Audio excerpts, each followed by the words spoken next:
my friend Howie. I haven't seen him in a while. I've known him for, I don't know, 6 years maybe. And such a good guy. He's a jokester. But fun fact, we are going to the First Congregational Church in Derby, which is the oldest church in Derby, but that's not the fun fact. Reinhold Niebuhr, who wrote the Serenity Prayer, the original one, happened to be an interim pastor here in 1915. Yes. Wow. Yes. That's so awesome. every time I've ever gone to this church, it always gives me the warm fuzzies. And so that's where we're going to go meet.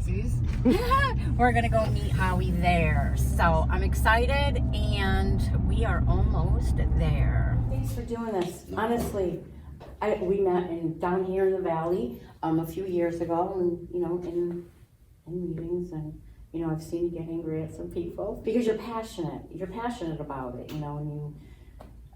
I think this is what I get, that you believe that everybody should be here that wants to get help. Some people have a really hard time with people that talk about drugs a little bit, but I think it's so part of a lot of people's stories now that why not, this is Well, my feeling on that, we have one full-timer here, that's strictly, this is AA. Yeah. If you do drugs, go to NA, and if you don't stay clean, it's your problem. Yeah. You gotta remember, this program was made in 1936 or so. Mm-hmm. Things have changed. Yes. And our bottom line is here to save lives. Yes. It's not talking about alcohol or drugs. Alcohol is a drug. Yeah. Thank you. I like that. Yeah. I feel that way. Let's let some of my listeners out there, how did you come into the program? Give a little bit of a background on what got you here. Well, we got about the same amount of time. My sobriety date is August 8th, 2010. Okay. So by the time you got 11 now. Yep. Long story. What I always like to talk about at the beginning of talking about my experience is the progression. All right, it started off fun, went with a little trouble, and then I was a slave to alcohol. Okay. And what I mean by that is that even though I wasn't physically drinking, I was thinking about it all day long. And that's when I began to think I was screwed. Yeah. That's how much power something had over me. I do know, and you don't want to admit it. No. Somebody would tell me to stop. I'd say, yeah, I could stop any time, and I knew I couldn't. But no. So the first time I ever took a drink, I was 13. I grew up in Naugatuck, and on a Friday, Saturday night, downtown was packed with kids back in the 80s. Mm-hmm. That's what we did. We hung out downtown. Mm-hmm. And I can still remember drinking blackberry brandy. Mm-hmm. To this day, I can't even drink or smell cough medicine without thinking of that. Mm-hmm. I wasn't forced into drinking it, no peer pressure or anything. I just said, well, what the hell? Okay. And I got sick, like everyone else. I don't remember if I liked it or anything. Okay. But it started the ball rolling for drinking on weekends. Okay. Fast forward, I went to high school. I was a troublemaker. They wanted me out. Come on, Howard. I got out of high school. I jumped right in the working field building houses. Mm-hmm. And my routine would be go to work, go to the bar for lunch, go back to work, go back to the bar right after work, maybe go home, shower, and eat, and come back to the bar till closing. Okay. Every day? Every day, Monday through Friday. And Saturday was a bonus because I could get there as soon as the bar opened. Back then I wasn't even legally old enough to drink, because drinking was 21 and I was 18, 19. But back then, things were a lot easier and freer back then, So things were going, working every day. I went to work every day. Fast forward, the trouble started coming in. 3 DWIs before I was 23. Wow. Disorderly conduct. I used to like to fight. When I first got arrested, I can still remember I was in high school. I was a junior, and I got caught selling joints in school. And I didn't feel bad about my parents. I felt bad about my grandparents because I was like the black sheep of the family. Okay. My cousins who were older all honors and on the swim team breaking records, and here comes Howie. You know? Oh, you're breaking records already. So, fast forward again, 30 years old, second marriage, just had my daughter, third kid. I had a son who's 35 from a previous marriage, and I have two with my wife now. And my daughter was born 25 years ago, Valentine's Day. Okay. And right after she was born, between that and Easter, my wife said, I think you got a drinking problem. I said, okay, let's do it. So I went to Gunster for detox. Okay. And then I went to Milestone up in Putnam, Connecticut for a 30-day program. So, you know, I wanted to stop. I knew things weren't good, you know. So I got out, did what they suggested, went to meetings, and the first thing I walked in, I heard the God thing, turned me off. And I heard people just talk and say, man, I'm having a bad day, I feel like drinking. It sounded like excuse my language, best. I went to a few more meetings, and then I stopped going. And I didn't drink for 6 years. Really? No. Just not drinking, nothing else, No, just not drinking. Not drinking.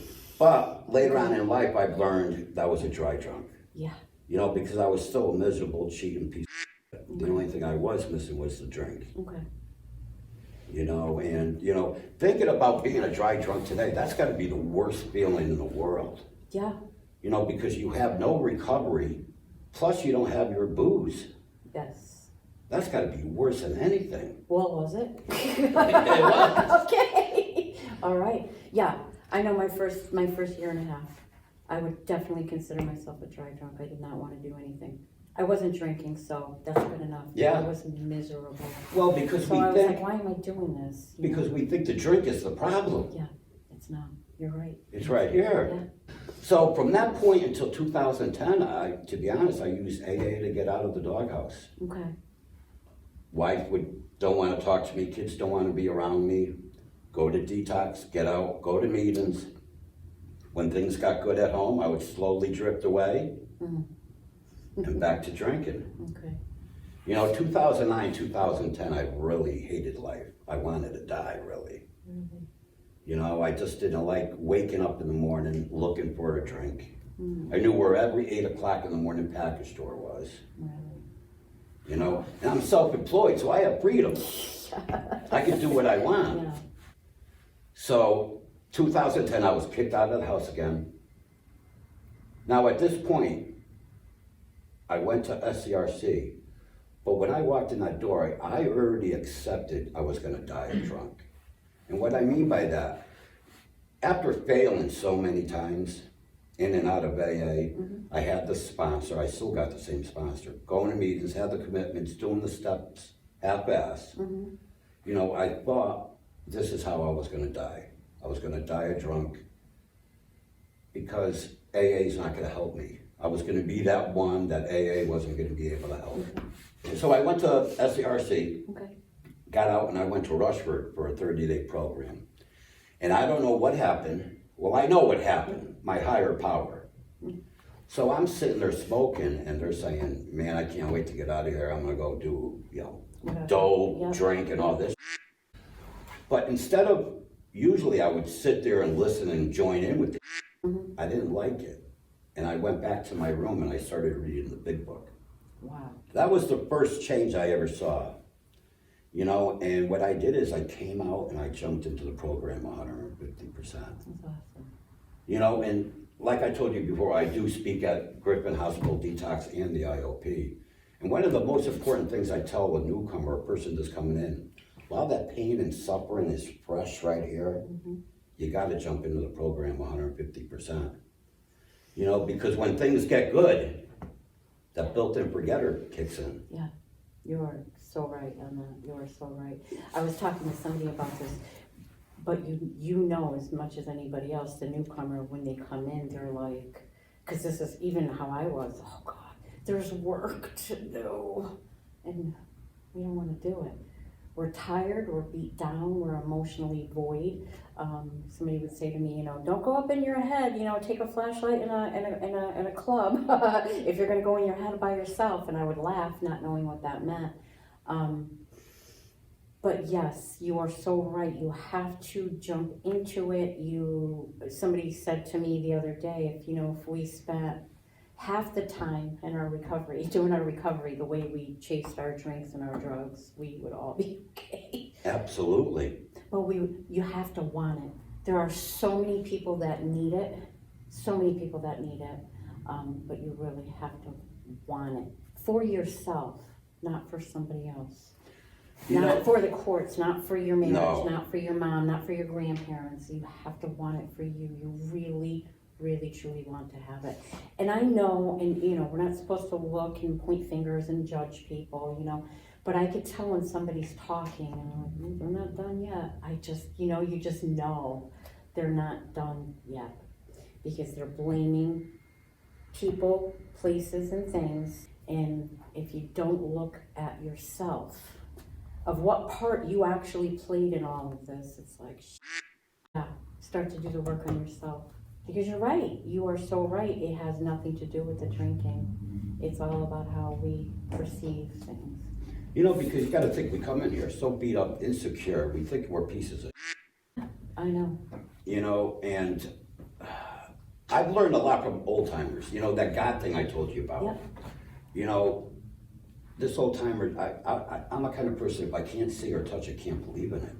Yes. And this old timer told me, HOWie, you can't see electricity, but you're not gonna put your finger in the socket. You gotta keep an open mind. Right. And the first time I saw a sign from my higher power, it was, I just got out of a detox. I was like 5-6 days sober. And I was down in my basement watching TV, and the Today Show came on. Anna Kennedy, who's in AA, his sponsor is a Republican. Okay. So now the TV show was more talking about a Republican helping out a Democrat, but these guys were straight out saying we're both in AA. Okay. And he's my sponsor. So this comes on when I'm thinking about drinking. So then I go to get my beer, run into someone from AA. So I went to go get coffee first, run into someone from AA. I didn't drink. Yeah. Those little things. Isn't it crazy? It is. And you know what? It's so crazy. The other day some guy was here and he was absolutely right. Our higher power is always in our life. Mm-hmm. It's when we accept him in our life, we start seeing the signs. Absolutely. That's what keeps us sober. Absolutely. I remember when I first started, I would only go to one meeting a week. Wednesdays, I couldn't wait to get there. I'm like, I need another week. And after I'd get out of the meeting, I would go and I'd get a Ben & Jerry's pint. That was my reward for the week. And I was just a couple of months sober and I had to do this thing for work and I had to go down to Atlantic City and everybody's drinking and everybody's like, and I'm like, oh God, I'm getting so antsy and I'm like, oh God, please let me just get out of here. And somebody offered me a drink and I was like, no, I'm good. And I looked over my shoulder and right there was a little Ben & Jerry's stand. And I was like, it was a Wednesday night and I wasn't at the meeting and I was like, I gotta go. And I went and I got 2 scoops and I took it to my room and I was so excited to call somebody that that was the first phone call I ever made. I found this, and she was like, keep coming, sweetheart.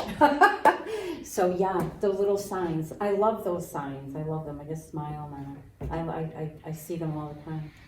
And that's what I had to do. Another one that always keeps me going is one day after my 1-year anniversary, the lady from Griffin Hospital called me, the head of the detox. Mm-hmm. I said, I heard you want to start a meeting here. So I thought my higher power put this lady in my life because he saw my routine, get sober a little bit and go back out. Yeah. And I did that for 8 years up to the virus. And being a low self-esteem person when we first get in here, there's nothing better than giving someone else hope. Yeah. I still got the Christmas card that they gave me, the staff there. That's awesome. And the things we're saying is like, they got to be talking about someone else here. Oh, yeah. But I still got it, and I look at it every once in a while. It still brings tears to my eyes. Awesome. Because we think we're a piece of shit. How can I help anyone else out? Yeah. But all this program is just to give someone hope. That's it. That's it. I'm here. I've been sober 10 years. You have 11. There's hope right there. Yeah. If we could do it, anyone else could do it. That's for sure. You know? That is for sure. Oh my goodness, this was so great. I love you for doing this with me. This was awesome. Thank you. And listen, if they need anybody down there after this whole thing, you know, if they need a woman to speak or anything, you give me a call. I'll be happy to do that with you. will. All right? Bye. Thank you.